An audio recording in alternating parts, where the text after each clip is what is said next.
এক সপ্তাহ পরই উপজেলা পরিষদ নির্বাচনের দ্বিতীয় ধাপের ভোট গ্রহণ। দিনরাত এক করে প্রচারণায় ব্যস্ত প্রার্থীরা জয় নিশ্চিতে নানা কৌশলে আশ্বস্ত করছেন ভোটারদের।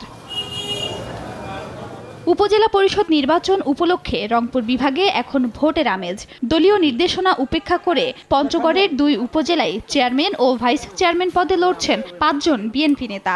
আর লালমনিরহাটের কালীগঞ্জ উপজেলায় প্রতিদ্বন্দ্বিতা করছেন বর্তমান সংসদ সদস্য নুরুজ্জামান আহমেদের ভাই ও ছেলে। আমরা এবার এমন একজনকে প্রার্থীকে বেছে নেব যিনি আমাদের জন্য কাজ করবেন। মাননীয় প্রধানমন্ত্রীর কাছে আহ্বান রাখবো যে বাংলাদেশের যে 300 এমপি আছে, মন্ত্রী আছে, তারা যেন ঢাকা সার্কেলের বাইরে যেন আসতে পারে না এবং তাদের মোবাইলগুলো ট্র্যাকিং এর অবস্থা গোয়েন্দা বাহিনীর মধ্যে ট্র্যাকিং এর অবস্থায় রাখুক। জানা নেই যে নির্দেশটা কিভাবে আসছে, আমি কোনো নির্দেশনা পাইনি।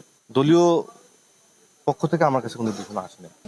নগদে 500 টাকা বা তার বেশি পেমেন্টে পেতে পারেন ঢাকায় জমিসহ 20 কোটি টাকার পুরস্কার।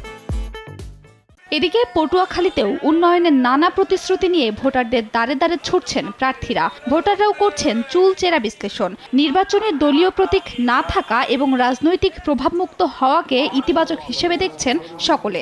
আমাদের কাজ করবে যারা ভালো তাদেরকে আমরা ভোট দেব। দ্বিতীয় ধাপে আগামী 21 মে ভোটযুদ্ধে অংশ নেবে 160 উপজেলার প্রার্থী সমর্থকরা। খাদিজা স্বপ্না, সময় সংবাদ।